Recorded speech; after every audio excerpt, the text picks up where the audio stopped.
Alright, hey, it is getting to be kind of nice outside. Trees are sprouting, flowers are blooming, and I've got some downtime with the Scirocco until the fuel metering head comes back from being rebuilt.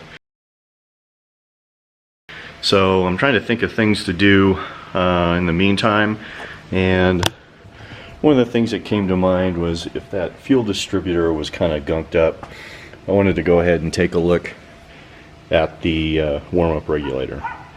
Now, there's lots of videos online about rebuilding these kits, these things, and I really do have a kit.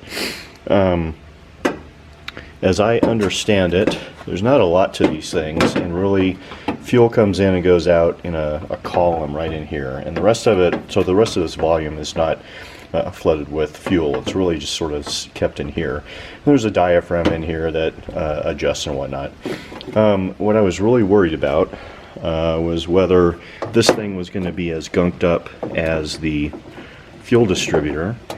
And if I take these banjos out, there's a filter in there. I don't know how well you can see that. Oh, there goes my...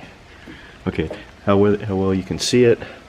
There's a filter in here, a fuel filter, and it doesn't look clogged up at all. Looks pretty darn good. So even though I took it off and really it only attaches to the block with two small bolts which kind of go in the side ports, and it just attaches to the block. There's no other interfaces. I'm thinking that I'll clean the exterior of this thing up, but given the fact that that filter looks pretty good, I'm not inclined to do anything with this right now. So with that said, I do have the rebuild kit. I probably will put on the new banjos just to have new banjos and crush washers, but unless I've got some sort of startup problem, I'm gonna bet on the come on this one and basically say that this is okay. So with that in mind, the thing that I want to take advantage of while the cylinder head is still off is the access, right? The availability of getting in here and doing stuff. And one of the things that's completely accessible at the moment is the air conditioning. What did you say? And the lines going into the heater core. That's what I thought you said. Much more available than if the head's on here with the exhaust and intake manifolds. So, given the fact that it's sort of rampant all over YouTube about heater cores that are basically the foam inside is disintegrated, and then just the fact that those heater cores over time can leak. Leaks won't hold me back. I don't want to get into that situation. This is an old car. Again, it sat for 15 plus years. It's been in my house now for 2 years. What? My next thought is to get in and take the dash out. Are you fucking crazy? Get to the heater box, the heater matrix, the heater core itself. See if I can pull that out. Put a new heater core in it, see if I can pull the entire box itself out, replace the motor, replace everything that I can while I can and have access to it, especially with all of the interfaces through the firewall.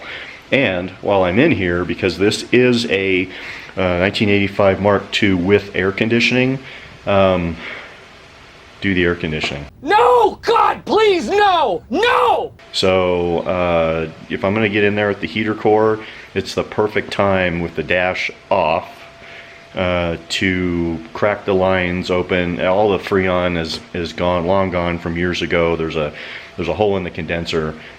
So I did look. All of the air conditioning parts for these cars are available through aftermarket vendors. I've located a number of parts places where I can get those parts. So while I really don't want to, I think if I'm going to be making this car the best that I can, I don't want to have to go in and deal with a leaking heater core at some point. This won't hold me back. Or, you know, not have the ability to have AC. The AC doesn't bother me that much, but since the parts are available. All of the parts are available, and I'm here. Why not? So that's what I'm doing today, is trying to take the dash out. We'll see how well that works. I hope that the connectors on the inside are not as brittle as the connectors I've been finding inside the engine bay, because I have been cracking a lot of those. I'm probably gonna have to do some reattachment of new connectors, but here we go. Fucking crazy, man. You sound insane. Do you realize that? What could possibly go wrong?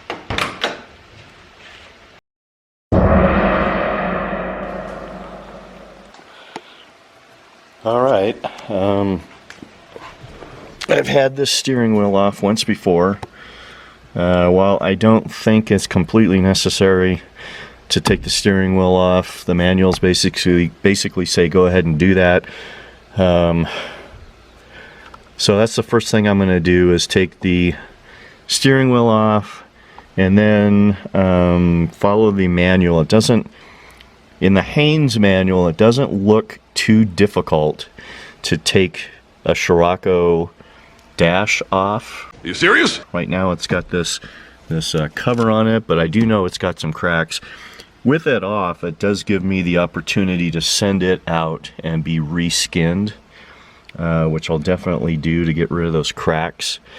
So I guess I will get into this with the manual, and we'll see what happens. And away we go!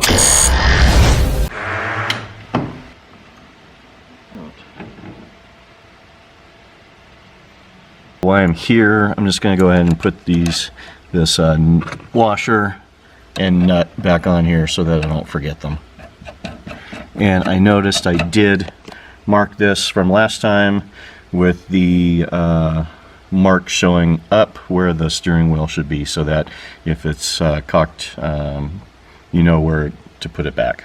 Alright, so the first thing it says to do is to remove the instrument cluster, and there's a trim piece that goes around, and there are 1 and 2 screws,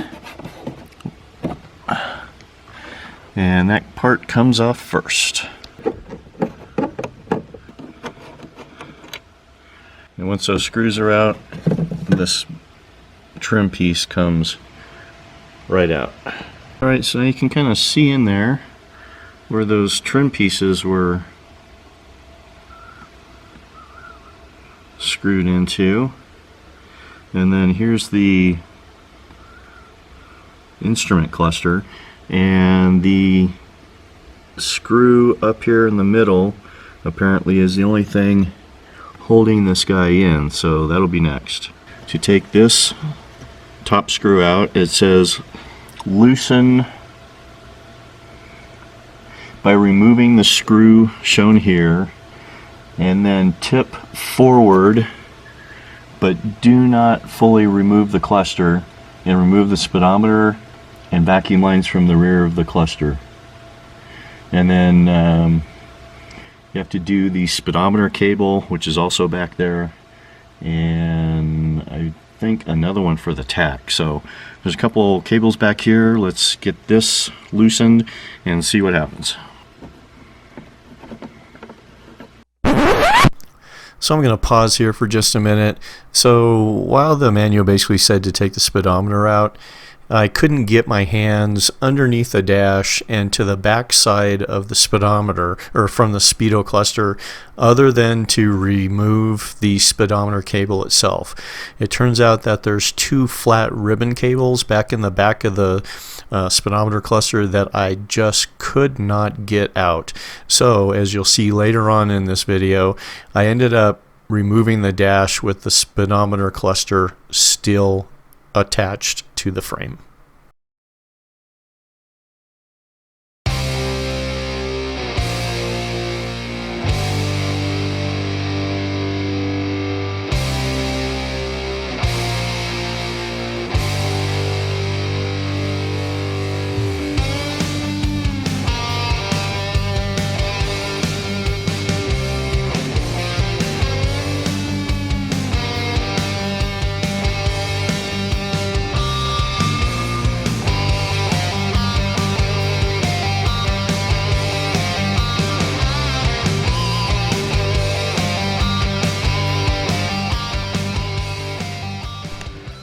Alright, so after much wrangling and cursing, the center console is out,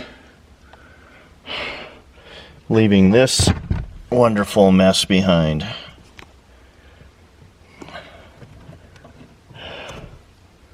I've done my best to label all of the wires and where they've come from, but yeah, this console took a bit of wrangling to get out, but it's out.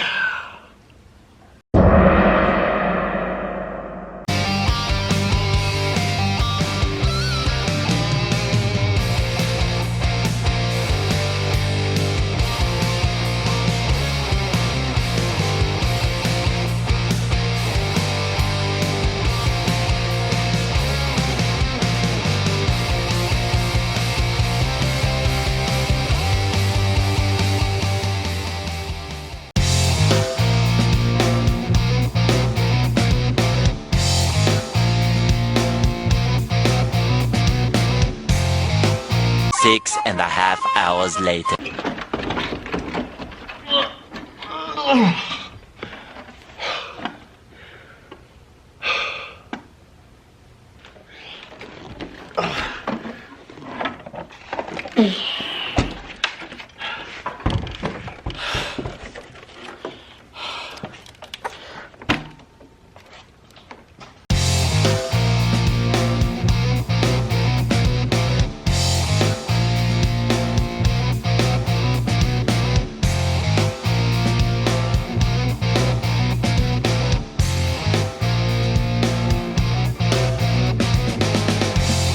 Holy shit. What have you done? Damn. Are you fucking crazy? Have you lost your mind? Are you stupid or something? Are you insane? Have you lost your fucking mind?